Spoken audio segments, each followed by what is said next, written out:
चिलचिलाती धूप थी। गर्मी की शिद्दत से सड़कें भी ऐसा लग रहा था कि उखड़ रही थी। हर तरफ एक अजीब सी खामोशी थी, जैसे सूरज ने खुद ऐलान जंग कर रखा हो। मैं बिरजू अपने पुराने खस्ताहाल ऑटो में बैठा सड़क के किनारे चुपचाप पसीने में डूबा था। दिन के 12 बज चुके थे, लेकिन मेरे ऑटो में आज भी एक भी सवारी नहीं आई थी। ऑटो का हैंडल हाथ में था, लेकिन दिल जैसे कहीं दूर जा चुका था। पत्नी का भूखा चेहरा, बच्चों की रो रो कर सूजी हुई आंखें और खाली बर्तनों की आवाज मेरे मन में बार बार गूंज रही थी। सुबह से पानी के कुछ गिलासों के सिवा कुछ भी मेरे पेट में नहीं गया था। पेट्रोल वैसे ही कम था, और अगर यूं ही खाली ऑटो लिए मैं घूमता फिरता तो वो भी खत्म हो जाता। फिर ना ऑटो चलता ना मैं सोच रहा था कि शायद आज भी खाली हाथ ही लौटना पड़े कि अचानक सामने से एक कमजोर सी बूढ़ी औरत आती दिखाई दी। हाथ में पुराना सा थैला पड़ा हुआ था, जिसमें कुछ सब्जियां और शायद दवाइयों के कुछ पत्ते रखे थे। चेहरे से साफ दिख रहा था कि वो दिन भर की थकान लिए हैं। उनका पल्लू पसीने से भीगा लग रहा था और कदम लड़खड़ा रहे थे। वो मेरे रिक्शे के पास आई और कहने लगी, बेटा, चौक तक जाना है, छोड़ दोगे? मैंने उनकी तरफ देखा और जैसे अपनी माँ की छवि देख ली हो, अचानक जुबान से निकल गया, 300 लगेंगे अम्मा। वो हिचकिचाई, फिर धीरे से बोली, बेटा, अगर सामान कम होता तो मैं रिक्शा में चली जाती। 300 तो नहीं है मेरे पास, 200 दे सकती हूँ। उनके चेहरे की झुर्रियों में कई कहानियां छुपी थीं। मैं ऑटो के हैंडल से हाथ हटाता हुआ बोल पड़ा, बैठ जाओ अम्मा, छोड़ देता हूँ। उन्होंने हैरत से मुझे देखा, जैसे कि उन्हें यकीन नहीं आया हो। मैंने उनके हाथ से थैला लिया, ऑटो में रखा और खुद भी सवार हो गया। पूरे रास्ते वो मुझे दुआएं देती रही, कह रही थी, भगवान तुम्हें आसान जिंदगी दे बेटा, तुम्हारे बच्चों को खूब तरक्की दे, पत्नी को खुश रखो। मैं चुपचाप सुनता रहा। उनकी हर बात मेरे दिल पर लग रही। ऑटो आगे बढ़ता रहा और मैं सोचता रहा, क्या वाकई भगवान मेरे बच्चों को तरक्की देगा, जबकि आज भी उनके नसीब में सिर्फ सूखी हवा है। जब हम चौक पहुंचे तो अम्मा ने थैला उठाया, जेब से कुछ निकालने लगी। मैंने कहा, अम्मा रहने दो, तुम्हारी दुआएं ही काफी हैं। मेरी आंखों में झांक कर देखकर वो कहने लगी, बेटा, बहुत लोग देखे हैं इस शहर में, लेकिन तुम जैसे दिल वाले कम मिलते हैं। वो चली गई और मैं ऑटो वहीं रोक कर बैठ गया। जेब में कुछ भी नहीं था। कुछ देर यूं ही बैठा रहा। सूरज अब भी वही शिद्दत लिए जल रहा था, मगर मेरे दिल की जलन उससे भी ज्यादा थी। ऑटो वापस घर की तरफ मोड़ दिया। मन में एक ही सवाल था, अब घर जाकर पत्नी को क्या जवाब दूंगा। घर पहुंचा तो पत्नी दरवाजे पर खड़ी थी। उसकी नजरें ऐसी थी जैसे कह रही हो, फिर खाली हाथ आ गए। मैंने घबराई हुई आवाज में कहा, नहीं, 100 रुपए थे, आटा ले आया हूँ, बच्चों को खिला देना, मैं मुंह धोकर आता हूँ। वो कुछ कहे बिना अंदर चली गई। मैं नल के नीचे बैठकर मुंह धो रहा था और साथ साथ आंखों से आंसू भी बह रहे थे। कितना झूठ बोला था मैंने। 100 रुपए कहाँ थे? बस दिल चाहता था कि बच्चों के चेहरे पर थोड़ी सी खुशी देख सकूं। किचन में हल्की सी आवाज आई, जैसे आटा गूंथा जा रहा हो। पत्नी ने रोटियां पकाई, बच्चों को खिलाया, अब और सबने पेट भर के खाना खाया। जब सब खा चुके थे तो बस एक रोटी बची थी। वो मेरे पास आई और कहने लगी, ये तुम खा लो। मैंने मुस्कुराकर जवाब दिया, नहीं, मैं बाहर से कुछ खा चुका हूँ, तुम खा लो। वो मुझे देखती रही। शायद उसे अंदाजा हो गया था कि मैं झूठ बोल रहा हूँ, लेकिन कुछ बोली नहीं। खामोशी से वो रोटी खाने बैठ गई। मैं अपनी जगह बैठा पत्नी को देख रहा था।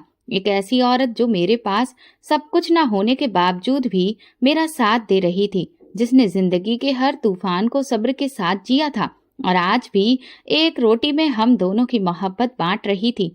मैंने उसी लम्हे दिल में एक बात तय की, चाहे जैसे भी हालात हों, जब तक जिंदगी है मैं किसी का भला करने से पीछे नहीं हटूंगा। शायद एक दिन भगवान को मेरी अच्छाई पसंद आ जाए। उसी उम्मीद पर मैं रात भर जागता रहा और अगली सुबह दोबारा ऑटो का हैंडल थामकर सड़क पर निकल आया, नए मंजिल की तलाश में, नए सपने की उम्मीद में। आज भी वही कहानी, और धूप में जलता रहा, मैं भी जलता रहा, मगर ना कोई सवारी मिली ना कोई उम्मीद। कुछ देर बाद ऑटो एक पेड़ के नीचे खड़ा कर दिया और एक कोने में जा बैठा। जेब में 20 रुपए पड़े थे, जो पानी की बोतल खरीदने के लिए भी नहीं थे। मैं जेब में हाथ डालकर उन 20 रुपयों को मुट्ठी में दबाया और आंखें बंद कर ली। सूरज ढलने लगा तो दिल ने कहा, अब घर चलो, जो होना है हो जाएगा। ऑटो घसीटते हुए मोहल्ले की गली में दाखिल हुआ तो बच्चों की हंसी की आवाज सुनाई दी, लेकिन मेरे घर के सामने एक बार फिर खामोशी छाई थी। दरवाजा खोलकर अंदर गया तो पति ने कोई सवाल नहीं किया, बस मेरी तरफ देखा।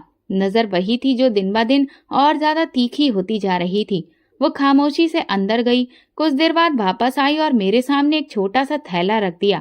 ये आटा है, तुमने कहा था कि ले आए हो, बच्चों ने खा लिया है। मैंने गहरी सांस ली और मुस्कुराकर सिर हिलाया। झूठ एक बार फिर जीत गया, या शायद हार गया। वो मुझे एक अजीब सी नजरों से देखती रही, जैसे वो कहना चाहती हो, अब तो सच बोल दो, मैं संभाल लूंगी। लेकिन हम मर्दों को ये सच बोलने की हिम्मत कब होती है? हम सच बोलते ही नहीं, छुपाते हैं ताकि हमें अपनों का सहारा मिलता रहे। पत्नी ने आटा गूंथना शुरू किया। मैं चारपाई पर बैठा दीवार को घूरता रहा। कुछ देर बाद उसने रोटियां पका ली। बच्चों ने खा लिया तो वो मेरे पास आई। हाथ में एक प्लेट थी जिसमें एक रोटी रखी थी। ये खा लो, तुमने सारा दिन कुछ नहीं खाया होगा। मैंने तुरंत जवाब दिया, मैं तो दोपहर को एक होटल वाले के साथ खा चुका हूँ, तुम खा लो। उसने कहा, अगर वाकई में खा लिया है तो ठीक है, और वो प्लेट लेकर चली गई। मैं पीछे से उसकी थकी हुई कमर को देख रहा था। वो भी जानती थी कि मैं झूठ बोल रहा हूँ, और शायद मैं भी जानता था कि वो जान चुकी है, लेकिन हम दोनों ने कुछ नहीं कहा। रात गहरी होने लगी। बच्चे नींद में सो गए, लेकिन हम दोनों जागते रहे। कभी वो किचन में जाती, कभी बर्तन धोती, कभी खिड़की से बाहर देखती। मैं खामोशी से उसकी हर हरकत देख रहा था। मेरी जुबान पर ताला था, दिल में तूफान। ये वो लम्हे थे जो शब्दों के मोहताज नहीं होते, सिर्फ एहसास में ही जिंदा रहते हैं। मुझे याद आया, एक बार शादी के पहले साल हमने एक छोटा सा केक मिलकर खरीदा था। उस दिन मेरे पास 250 रुपए थे, और हम दोनों ने वो केक खाते हुए वादा किया था कि एक दिन घर होगा, खुशियां होंगी और बच्चे हमें गर्व से देखेंगे। आज वही पत्नी थी, वही मैं, लेकिन केक नहीं था, बस खामोशी थी। रात गई। उसने मुझसे कहा, कभी कभी लगता है कि शायद हम कोई परीक्षा दे रहे हैं। मैंने धीरे से कहा, शायद ये परीक्षा नहीं, हमारे नसीब का हाल है जो कुछ ज्यादा ही सख्त है। वो धीरे से बोली, बस मैं इतना जानती हूँ कि तुम मेहनत करते हो, ये भी जानती हूँ कि तुम झूठ बोल रहे हो, लेकिन इस झूठ में भी एक सच्चाई छुपी है, और वो ये कि तुम चाहते हो कि हम हिम्मत ना हारें। मेरी आंखों से आंसू बहने लगे। उनसे नजरें चुराने के लिए मैंने मुंह फेर लिया। तुमने वो आखिरी रोटी मेरे लिए बचाई थी ना? वो मुस्कुराकर बोली, और तुमने वो रोटी मेरे लिए छोड़ दी थी। यही वो पल था जब मुझे लगा हम दोनों का पेट चाहे खाली हो, मगर दिल मोहब्बत से भरे हुए हैं। मैंने उसकी तरफ हाथ बढ़ाया, उसने थाम लिया। हम दोनों ने उस रात कुछ नहीं खाया, लेकिन ऐसा लग रहा था कि जैसे हमने दुनिया की सबसे बड़ी दौलत पा ली हो। खामोशी में लिपटी हुई मोहब्बत की वो थाली जिसमें सिर्फ कुर्बानी थी, सब्र था और दुआ की वो महक जो शायद आसमानों तक पहुंच गई थी। सुबह के वक्त सूरज अभी पूरी तरह निकला नहीं था, लेकिन मेरे दिल पर अंधेरे पहले से छाए थे। मैं बिस्तर से उठा, नहा धोकर कपड़े बदले और खामोशी से ऑटो की चाबी लेकर बाहर आ गया। पत्नी ने कुछ नहीं पूछा, शायद वो जान गई थी कि मेरे पास कहने को कुछ नहीं बचा। ऑटो सड़क पर लाया तो पहला झटका तब लगा जब सीट पर बैठते ही अंदाजा हुआ कि पेट्रोल तकरीबन खत्म हो चुका है। कल के 2-3 चक्कर में टंकी को बिल्कुल खाली कर दिया था। जेब में हाथ डाला तो बस चंद सिक्के थे जो शायद एक चाय के कप के भी ना होते। दिल ने कहा, वापस जाओ, आज का दिन भी यूं ही गुजरने दो। लेकिन फिर वो सपना, वो वादे और बच्चों के चेहरे सामने आ गए, और मैंने रिक्शा स्टार्ट कर दिया। पेट्रोल पंप वही पुराना था जहां कई बार मैंने घंटों खड़े होकर दूसरों को पेट्रोल भरवाते देखा था। आज फिर एक बार उसी उम्मीद के साथ गया कि शायद पंप वाले अमित भैया मुझ पर रहम खा ले। अमित भैया भले ही स्वभाव के सख्त मिजाज इंसान थे, लेकिन मोहल्ले के ही थे, इसलिए उनसे कुछ जान पहचान हो गई थी। ऑटो पेट्रोल पंप के सामने लाकर रोका और हिचकिचाते हुए कहा, अमित भैया 5 लीटर डाल देंगे? कल तक दे दूंगा पैसे। उन्होंने मुझे सिर से पांव तक देखा, जैसे मेरी हालत को तोल रहे हों। फिर नाक चढ़ाते हुए बोले, बिरजू तुम तो हमेशा उधार की ही बात करते हो, हम भी भाई कारोबार करते हैं, कोई दान नहीं देते। पहले जो उधार दिया था वो भी 3 दिन बाद दिया था। मैंने झुकी निगाहों से कहा, जानता हूँ, लेकिन अब की बार वादा है, कल सुबह तक चुका दूंगा। इससे पहले कि मैं बात पूरी करता, वो अचानक बोले, चलो ठीक है डाल देता हूँ, लेकिन ये आखिरी बार है, आइंदा बगैर पैसे के मत आना। मेरी खुददारी एक लम्हे को सिमट गई। जैसे किसी ने मुझे पूरी भीड़ में नंगा कर दिया हो। वहां आसपास दूसरे लोग भी मौजूद थे, कुछ मोटरसाइकिल वाले, कुछ अपने ऑटो में पेट्रोल ही भरवा रहे थे। सबने एक लम्हे को मेरी तरफ देखा और फिर नजरें फेर ली, लेकिन वो एक लम्हा सदियों जितना लंबा लग रहा था। अमित भैया ने पेट्रोल भरा, रसीद काट कर हाथ में थमाई और कहा, कल सुबह। मैं चुपचाप रसीद जेब में डाली और ऑटो लेकर पंप से बाहर निकल आया। दिल में अजीब सा बोझ था, जैसे पेट्रोल नहीं नमक भर गया हो। सड़क पर आकर मैंने ऑटो धीरे धीरे चलाना शुरू किया। हर बार किसी मोड़ पर जब मुझे कोई साथी ड्राइवर दिखाई देता तो मैं नजरें चुरा लेता। उनमें से अक्सर मेरे जानने वाले थे। अमन, विजय, जतिन सब अपने अपने ऑटो में व्यस्त थे। जब भी किसी दूसरे ऑटो वाले को सवारियां बिठाते हुए देखता तो दिल करता कि अपना ऑटो वहीं रोक दूं और पैदल घर चला जाऊं। ऑटो का हैंडल पकड़े पकड़े मेरा दिल भर आया। अगर अकेला होता तो शायद रो भी लेता, लेकिन सड़कों पर आंसू नहीं बाहर आते हैं, वहां सिर्फ धूल उड़ती है और दर्द उमड़ते हैं, सपनों की तरह पीछे रह जाते हैं। दोपहर तक 2 ही सवारियां मिली। दोनों ने कम किराया दिया और एक तो जाते जाते बहस भी कर गया, ये इतने पैसे किस बात के। मैंने कुछ नहीं कहा, बस चुपचाप आगे देखा जैसे कुछ सुना ही ना हो। ऐसे वक्त में इंसान ना तो भगवान की परवाह करता है, ना अपनी इज्जत की, बस वक्त का मुकाबला करता है, और वो मुकाबला सबसे ज्यादा जालिम होता है। शाम को ऑटो लेकर वापस मोहल्ले की तरफ आ रहा था तो रास्ते में एक जगह रुककर चाय का सोचा। चाय वाले को 50 रुपए दिए और पूछा, 1 कप चाय दे दो, बगैर बिस्किट के। चाय वाला कुछ कहने ही वाला था कि पीछे से आवाज आई, बिरजू भैया, आज भी खाली लग रहे हो। मुड़कर देखा तो जतिन था, मुस्कुराता हुआ। उसके ऑटो में 2 सवारियां बैठी थी और पीछे बड़ा सा स्पीकर बज रहा था। वो खुशहाल दिखाई देता था और मैं एक थका हारा सा। मैंने जबरदस्ती मुस्कुराकर कहा, बस यार, दिन थोड़ा सुस्त रहा, प्रार्थना करो कल अच्छा हो। वो ऑटो आगे ले गया और मैं वहीं बैठा चाय का आखिरी घूंट पीने लगा। वो घूंट जैसे हलक में कांटे बनकर उतर रहा था। खुददारी, इज्जत, सपना, हसरते, सब के सब जैसे एक कप में ही डूब गए हों। रात में घर लौटा तो पत्नी दरवाजे पर खड़ी नहीं थी, शायद थककर बच्चों के साथ सो गई थी। दरवाजा खुद खोला, चुपचाप अंदर गया और एक कोने में जाकर बैठ गया। आज भी कुछ नहीं लाया था और कल भी जाने क्या होगा, लेकिन उस लम्हे दिल में एक प्रार्थना आई, भगवान, अगर मेरी मेहनत ही काफी नहीं तो कोई और ही रास्ता दिखा दो। लेकिन अब मेरे हौसले भी कमजोर पड़ने लगे हैं और मैं रात के अंधेरे में खुद से लड़ता रहा, इस उम्मीद के सहारे जो शायद कहीं अंदर अब भी जिंदा थी। अगले दिन भी रोज की तरह मेरी सुबह उम्मीद और मायूसी के बीच उलझी हुई थी। पेट्रोल का बंदोबस्त तो अमित भैया से किया हुआ था, उधार भी था, जो हर लम्हे सीने पर बोझ बनकर बैठा था। रात खाली पेट गुजरी और दिल में वही सवाल अभी भी गूंज रहा था, जो हर दिन मुझे नए लहजे में पूछता था, क्या आज का दिन अच्छा होगा। ऑटो स्टार्ट किया और सड़क पर निकल गया। गर्म हवा चेहरे पर ऐसे लग रही थी जैसे मेरी नाकामी का मजाक उड़ा रही हो। सड़क सुनसान थी, कहीं कोई साया नहीं, न सवारी न आवाज, बस ऑटो के इंजन की धीमी धीमी आवाजें और दिल की बेचैनी। दोपहर के करीब जब सूरज काफी तेज था, मैं शहर के पुराने इलाके के पास से गुजर रहा था। वहां पेड़ों के नीचे एक छोटा सा स्टॉप सा बन गया था, जहां कभी कभार बुजुर्ग लोग बैठकर आराम किया करते थे। आज भी वहां एक सफेद कुर्ता पैजामा में हल्की सफेद दाढ़ी वाले बुजुर्ग बैठे थे। उनकी आंखें बंद थीं और हाथ में कुछ था जो वो धीरे धीरे घुमा रहे थे, जैसे कोई जिक्र हो रहा हो। मैंने ऑटो थोड़ा आगे किया ही था कि अचानक वो बुजुर्ग उठे, मेरे रिक्शा की तरफ बढ़े और बिना कुछ कहे धीरे से आकर बैठ गए। मैं चौंक गया। बाबा जी, कहाँ जाना है? उन्होंने आंखें धीरे से खोली। चेहरे पर एक ऐसी नमी और सुकून था जो शब्दों से बयां नहीं हो सकता। फिर बोले, बस सीधा चलो। लेकिन बाबा जी, किस तरफ? कहाँ? सीधा चलो बेटा, सीधी राह चलने वाला कभी भटकता नहीं।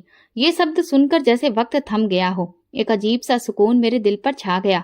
उनका अंदाज, बात ऐसी थी जैसे कोई बहुत पुराना जानने वाला हो, जैसे वो मेरी आत्मा को अच्छे से पहचानता हो।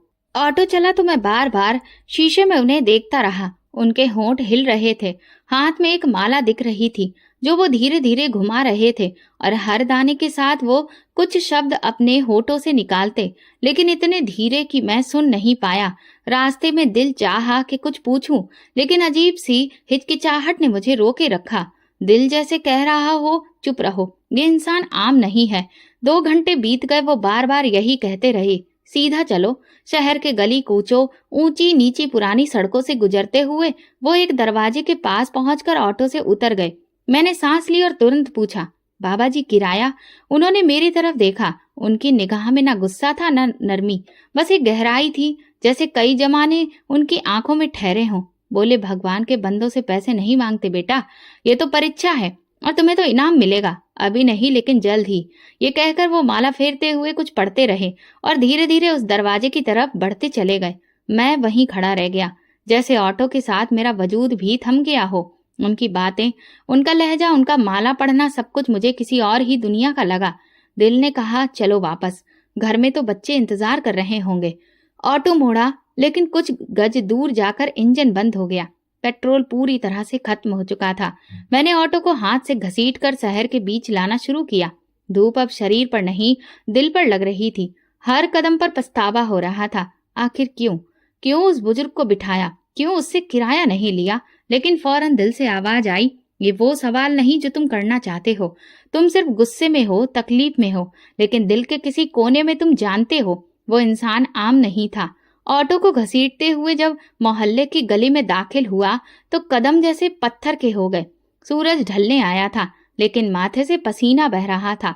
हर गुजरने वाला मुझे देख रहा था, कुछ हमदर्दी से तो कुछ तरस खाकर, और कुछ ऐसे जैसे कि उनकी नजरों में ये साफ था कि मैं एक नाकाम जिंदगी हूँ। ऑटो के घसीटने की आवाज, मेरे कदमों की चलने की आवाज सारी गली में सुनाई दे रही थी। घर के दरवाजे पर पहुंचा तो जैसे खुद से हारा हुआ था। थकान, शर्मिंदगी, भूख और बेबसी सब एक साथ मुझ पर टूट पड़े। अंदर पहुंचा तो सन्नाटा था।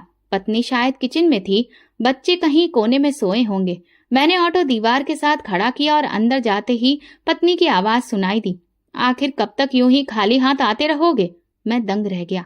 उसके लफ्जों में वो टीस थी जो सिर्फ तब निकलती है जब आंखों ने बार बार आंसू पिए हों। आज भी कुछ नहीं लाए? बच्चों को 2 वक्त की रोटी भी नहीं दे सकते। सारा दिन क्या करते हो? तुम्हारे दोस्त भी तो रिक्शा चलाते हैं, उनके घरों में तो कितना अच्छा खाना बनता है, और हमारे यहाँ सिर्फ हवा। मैंने जुबान खोली, लेकिन शब्दों ने मेरा साथ छोड़ दिया। फिर बेइख्तियार भड़क उठा, तो मैं क्या करूं? जी तोड़ मेहनत करता हूं, पैसे आसमान से नहीं गिरते आरती। किस्मत में कुछ चीजें होती हैं, और वो शायद मेरे लिए दुश्मन है। वो रो रही थी, चीख नहीं रही, सिर्फ रो रही थी। उसका रोना मेरे वजूद पर हथौड़े बरसा रहा था। मैं जानती हूँ तुम मेहनत करते हो, लेकिन कब तक सिर्फ मेहनत करते रहोगे? कब कुछ बदलेगा? कब हमारे बच्चों के लिए कपड़े खरीदोगे? खाना बिना किसी हिसाब के कब खाएंगे?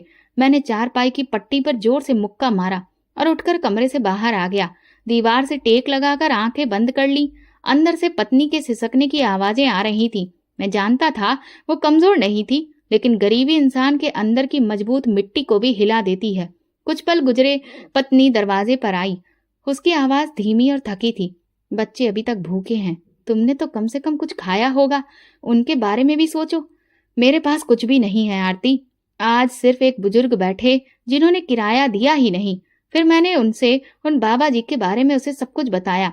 वो चुपचाप मुझे देखती रही, फिर अंदर चली गई। मैं भी पीछे गया। कमरे में बच्चे बेखबर सो रहे थे। उनके चेहरे पर थकान थी, लेकिन शायद भूख ने उन्हें नींद की पनाह में भेज दिया था। पत्नी एक तरफ बैठी थी, आंखें लाल थी। मैं उसके पास गया और कहा, मुझे माफ कर दो।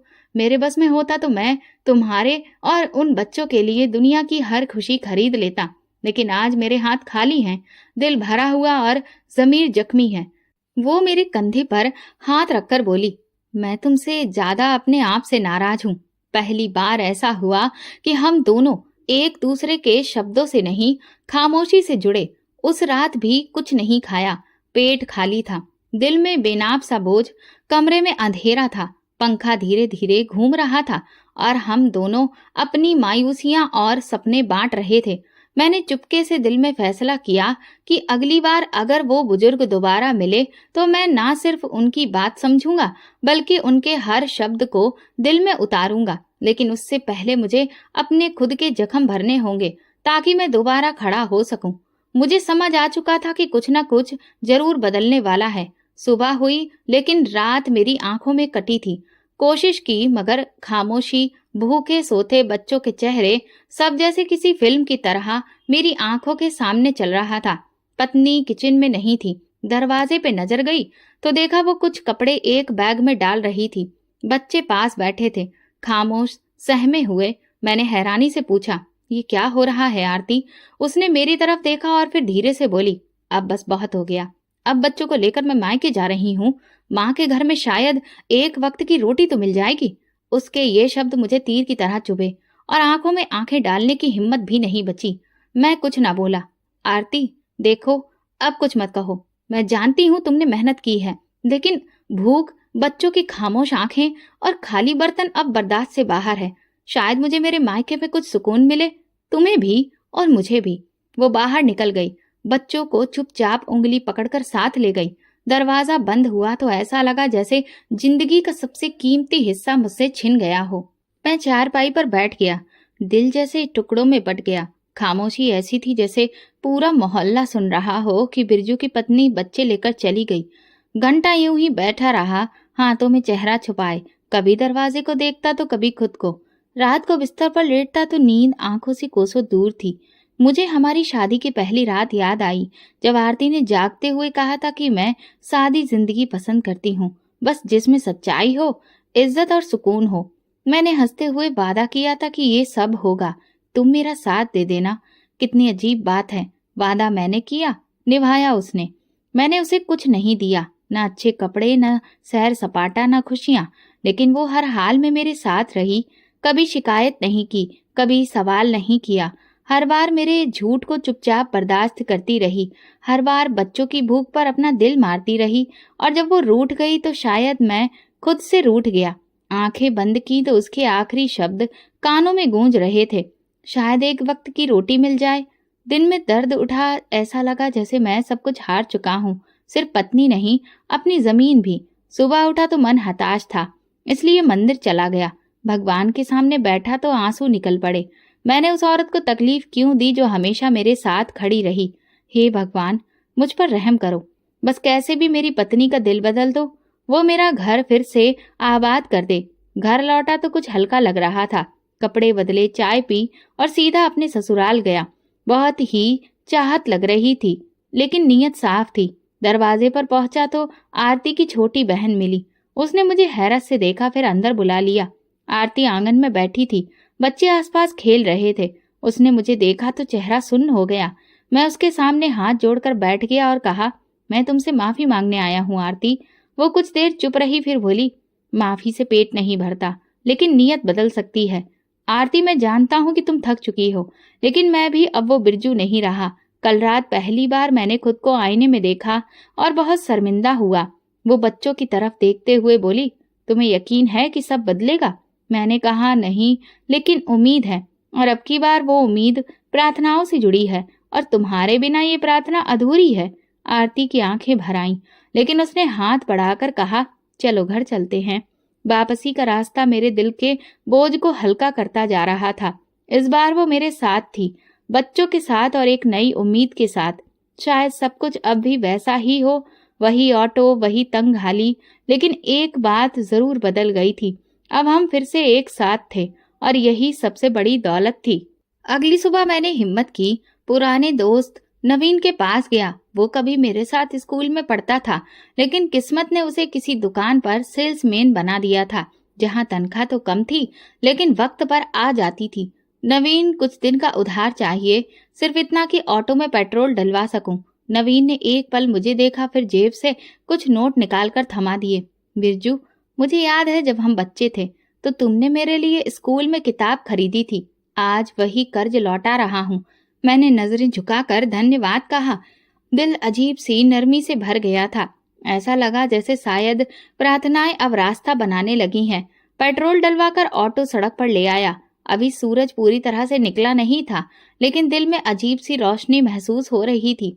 वो दिन दूसरों की तरह आम दिन लग रहा था, जब तक मैं पुराने इलाके के मोड़ पर नहीं पहुंचा, जहां रास्ते के किनारे वही साया खड़ा दिखाई दिया। मेरे दिल की धड़कन तेज हो गई। वही सफेद कपड़ों में हल्की सफेद दाढ़ी वाले बुजुर्ग, जिन्होंने मुझे पहले भी किराया नहीं दिया था और कहा था, भगवान के बंदों से पैसे नहीं मांगते। मैंने ऑटो रोक दिया। बिना कुछ कहे वो आकर बैठ गए।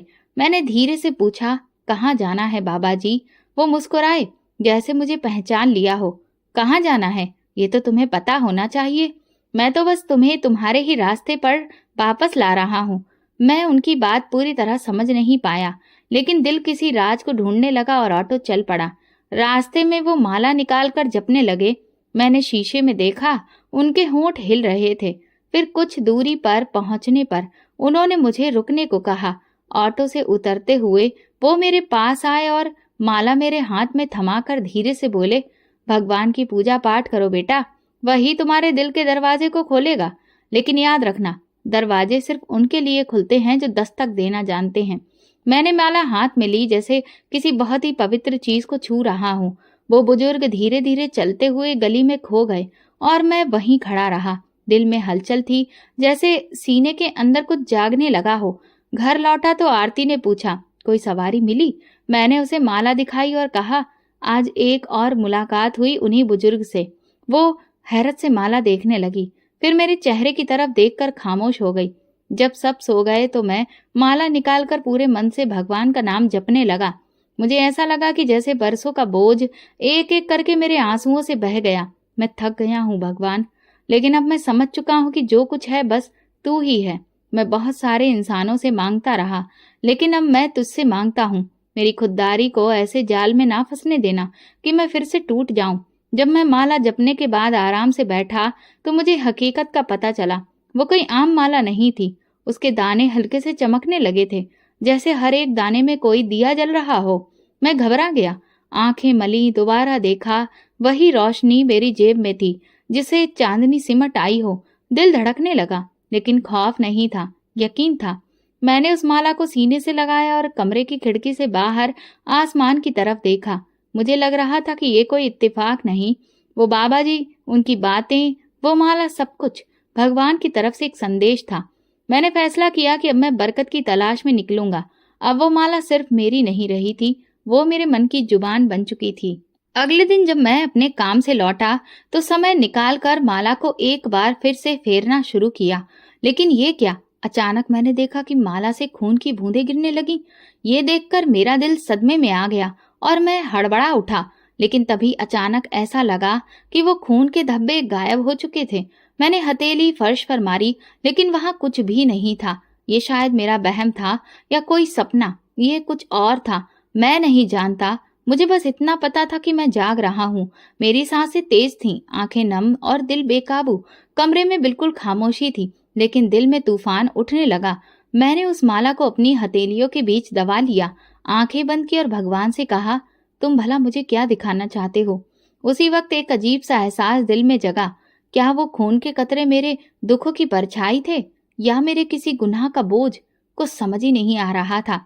अगले दिन जब मैं ऑटो में बैठकर शहर की तरफ गया तो सुबह से शाम हो गई, लेकिन कोई सवारी बहुत मुश्किल से ही मिली। फिर भी चेहरे पर थकान के बावजूद दिल में सुकून था, ऐसा सुकून जो इंसान को टूटने से पहले थाम लेता है। जब मैं मोहल्ले में दाखिल हुआ और गली के मोड़ पर पहुंचा तो सामने का मंजर देखकर ऑटो का हैंडल हाथ से छूटते छूटते बचा। मेरा दिल धक्क से रह गया। मेरे घर के सामने भीड़ लगी थी, औरतें, बच्चे, नौजवान सब लाइन में खड़े थे। कुछ के हाथों में खाली बर्तन थे, कुछ अपने कपड़ों का दामन फैलाए खड़े थे। मैं जल्दी से ऑटो एक तरफ रोका और लोगों की तरफ बढ़ा। एक नौजवान लड़का मेरे पास आया और खुशी से बोला, अरे बिरजू भैया, भगवान ने तो आपको खूब दिया है। हलवा पूरी इतनी अच्छी है कि हाथ ही चाटते रह जाएं। मैं चौंक गया, ये क्या कह रहे हो भैया?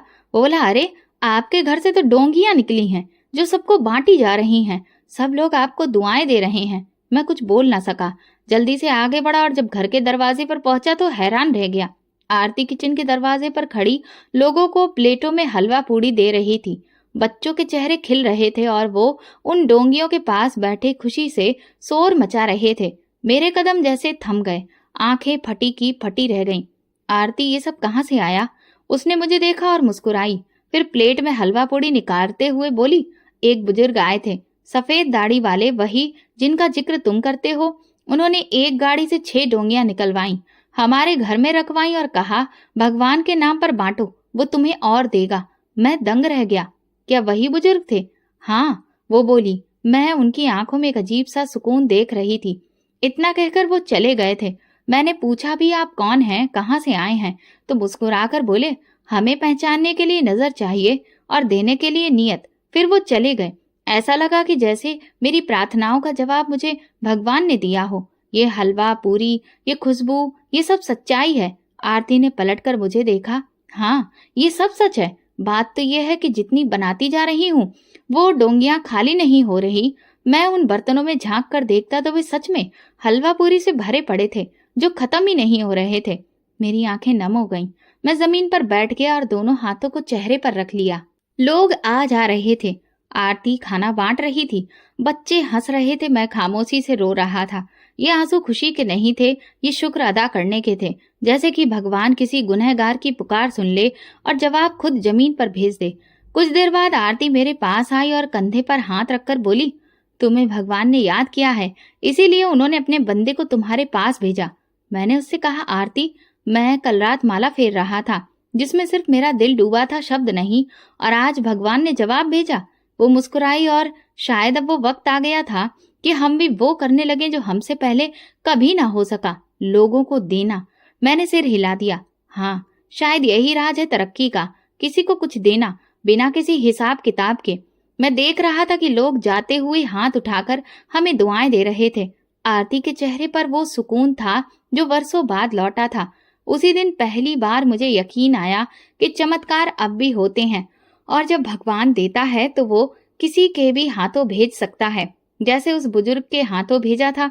वो रात किसी सपने जैसी थी। ना भूख थी, ना वो खामोशी जिसने हमारे घर को बरसों से कैद कर रखा था। अब कोई बोझ नहीं था, बल्कि सुकून था। क्या ये चमत्कार सिर्फ एक दिन का था? फिर मेरे दिल में ख्याल आया, लेकिन एक दिन से भी तो उम्मीद जाग गई है, शायद कल भी वो आए।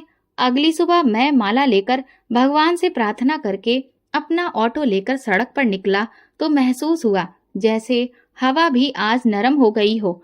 वो तंगी जो पहले मुझे महसूस होती थी, कहीं पीछे रह गई थी। दिन में 2 सवारी की बजाय 5 सवारियां मिली, और सबसे अजीब बात ये कि किसी ने किराया कम करवाने की कोशिश भी नहीं की। शाम को थकावट जरूर थी, लेकिन दिल खुश था। जेब में कुछ पैसे थे और चेहरे पर सुकून। घर पहुंचा तो गली में आज भी भीड़ लगी थी, सब दुआएं दे रहे थे। मैं जल्दी से अंदर गया तो वही मंजर दोबारा देखा। आरती हाथ में प्लेट पकड़कर खाना निकाल रही थी। मैंने उससे पूछा तो वो मुस्कुराकर बोली, हाँ, आज फिर से वही बुजुर्ग आए थे। सुबह सुबह जब मैं झाड़ू लगा रही थी, उन्होंने मुझे फिर से वही आदेश दिया। अब तो जैसे ये रोज का सिलसिला बन गया था। धीरे धीरे सब बेहतर होने लगा। पहले जहां दिन भर में 200 रुपए बनते थे, अब 400-500 आराम से बन जाते थे। सवारियां खुद आकर बैठने लगी। कुछ तो मुझे नाम लेकर पूछती, आप बिरजू भैया हो ना, जिनके घर से रोज खाना बनकर जाता है? ये सब मेरी समझ से बाहर था, लेकिन दिल गवाही दे रहा था कि इसके पीछे सिर्फ एक ही ताकत है, भगवान की। वही है जो ये सब देता है, जो लोगों के दिलों को बदल देता है। एक दिन एक नौजवान मेरे ऑटो में बैठा। उसकी आंखों में नमी थी।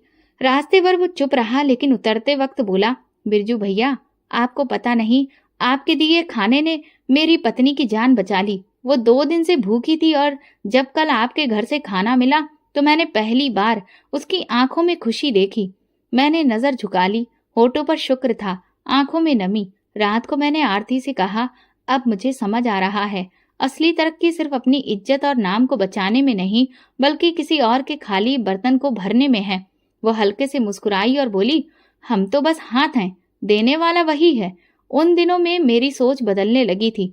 पहले मैं दिन भर सवारी के लिए भागता था, अब सुकून से काम करता था। हर सवारी को इज्जत से बिठाता, नरमी से बात करता और उससे ज्यादा दिल से कमाता। और अजीब बात यह थी कि अब जब मैं किसी को ऑटो में बैठाता था तो उनके चेहरे पर सुकून आ जाता, जैसे मेरे साथ बैठना उनके लिए किसी राहत का जरिया हो। आरती भी बदल गई थी। जो कभी हर बात पर शिकायतें करती थी, अब हर बात पर शुक्र अदा करती है। रोज भगवान से पूछती है और खाना बांटने की तैयारी करती है। हम दोनों के बीच अब कोई दूरी नहीं थी। एक प्रार्थना और एक यकीन हमारे बीच आ चुका था। मैं जान चुका था कि नरमी सिर्फ शब्दों में नहीं, बल्कि हमारे व्यवहार में भी होनी चाहिए।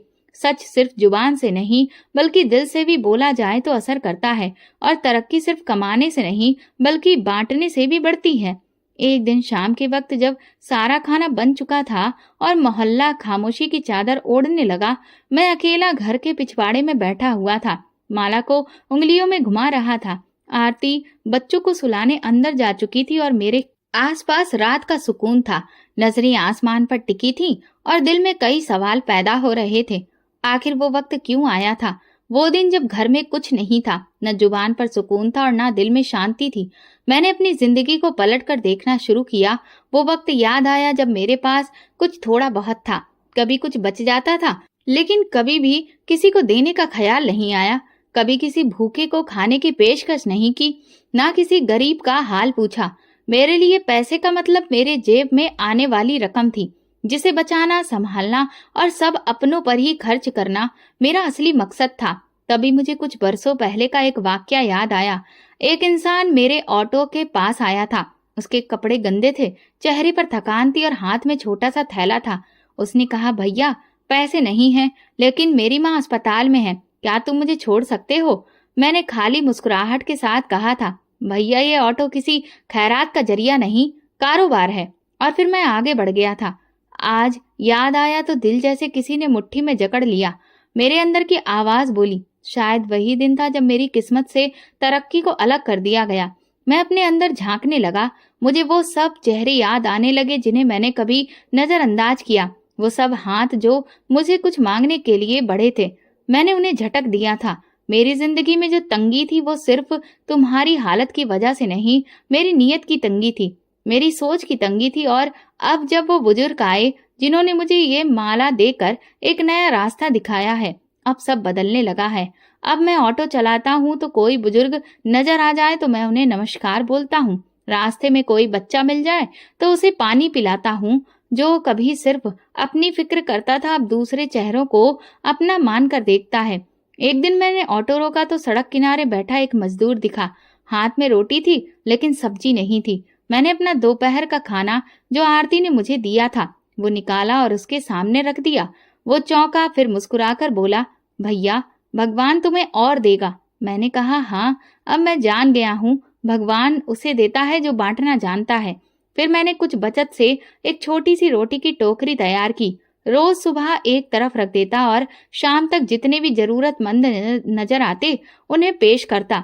वो दिन भी आया जब मुझे लगता था कि मेरी जिंदगी बदल चुकी है, लेकिन मेरे दिल में एक नई उम्मीद जाग चुकी थी। अब मैं सिर्फ लेने वाला नहीं रहा, मैं देने वाला बन चुका था। आरती भी मेरे साथ थी। वो भी खाने के साथ कुछ कपड़े भी अपने जमा करके लोगों में बांट रही थी। हम दोनों खामोशी से एक नया रास्ता अपना चुके थे। एक दिन आरती बोली, पता है, पहले हमारे घर के दीवारें सिर्फ भूख संभालते थे, अब प्रार्थनाएं संभालते हैं। मैंने सर हिलाकर कहा, और मुझे समझ आ गया है कि हमारे पास पहले दिल की कमी होती थी। अब हमारा सफर बदल चुका था। अब मैं सिर्फ ऑटो नहीं चलाता, मैं अपने भगवान के एहसान को भी अदा कर रहा था। मेरी जिंदगी का हर दिन, हर गली, हर चेहरा एक याद था कि जो कुछ भी तुम्हारे पास है वो तुम्हारा नहीं, वो भगवान की अमानत है। हमें समझ में आ चुका था कि तरक्की हाथ की मेहनत में नहीं, दूसरों की मदद में है। 10 साल बीत गए, वक्त जैसे पंख लगाकर उड़ गया हो। उस दिन के बाद वो बुजुर्ग दोबारा कभी नजर नहीं आए, ना वो गाड़ी और ना ही सफेद दाढ़ी वाले वो बाबा। उनकी सुकून भरी आवाज, लेकिन उनकी दी हुई माला अभी भी मेरे पास है, वैसी ही है। वो मेरे हर फैसले में मेरे साथ हैं। जब आखिरी बार वो डोंगी लेकर बाबा आए थे तो मैं और आरती समझ चुके थे कि ये किस्सा हमें रास्ता दिखाने का था। अब हमें इस रास्ते पर खुद चलना है। उसी दिन से मैंने एक छोटा सा किचन किराए पर लिया। शुरू में सिर्फ 3 दिन खाना बनाया जाता था, जो खुद जाकर मैं गरीबों को बांट देता था। आरती ने अपने जेवर बेचकर बर्तन खरीदे और हमने फैसला किया कि जितना हो सकेगा करेंगे। अगर कुछ नहीं हो सका तब भगवान के दरवाजे पर जाकर हाथ फैलाएंगे, लेकिन इंसानों के आगे नहीं। फिर एक दिन ऐसा आया जब एक ऊंचे दर्जे वाला मेरे ऑटो में बैठा। रास्ते भर वो चुप रहा, लेकिन उतरते वक्त अचानक बोला, तुम्हारी बातों से लगता है तुम कुछ नेकी का काम करते हो। मैंने बताया कि मैं ऑटो चलाता हूँ और लोगों को खाना भी खिलाता हूँ। उसने मुझे ध्यान से देखा और कहा, कल मेरे दफ्तर आओ, कुछ काम है। मैं अगले दिन गया। उसने गंभीरता से कहा, तुम्हारी सच्चाई ने मेरे दिल को छू लिया है। मैं चाहता हूँ कि तुम्हारे खाने का काम और बेहतर हो। मैं सारा खर्चा उठाऊंगा। तुम बस अच्छे से काम करो। वो दिन मेरी जिंदगी का नया मोड़ था। अब मैं ऑटो नहीं चलाता, लेकिन रोज कम से कम 500 लोगों को खाना जरूर खिलाता हूँ। वही गली, वही मोहल्ला। अब मेरी रोटी की छोटी सी किचन से खुशबू निकलती है और दरवाजे पर हर दिन वही मंजर होता है जो किसी जमाने में मेरे घर के सामने हुआ करता था। भीड़ लगी होती है, बर्तन होते हैं, आंखों में शुक्र की चमक। लोग कहते हैं बिरजू भैया के दरवाजे से कोई भूखा वापस नहीं जाता, और मैं सिर्फ मुस्कुराता हूँ, क्योंकि मैं जानता हूँ कि ये सब मेरे भगवान की वजह से है। ये उस बुजुर्ग की दुआ है, उनका माला का राज है जो आज भी मेरे तकिए के नीचे रखी रहती है। मेरा बेटा स्कूल जाता है और बेटी कॉलेज जाने की तैयारी कर रही है। आरती अब औरतों की टीम संभालती है, जो खाना पकाती है और बनाती है और जरूरतमंद घरों तक भी पहुंचाती है। मेरा घर अब वो सिर्फ मेरे बच्चों का नहीं, भगवान के बंदों का घर बन चुका है। मुझे याद है, एक दिन एक फकीर ने खाना खाते हुए कहा था, बिरजू, तुम्हारे हाथ में भगवान ने बरकत डाल दी है। मैंने उसे पल आंखें बंद करके दिल में कहा, भगवान, जब तक ये हाथ चल रहे हैं इन्हें अपना आशीर्वाद देते रहना। मैं अपने इस सफर में एक बात सीख चुका था, जब नीयत बदलती है तो नसीब भी बदलता है। जब दिल साफ हो तो रास्ते खुद खुल जाते हैं, और जब कोई बंदा सिर्फ भगवान के लिए काम करता है तो उसे भगवान और देता है।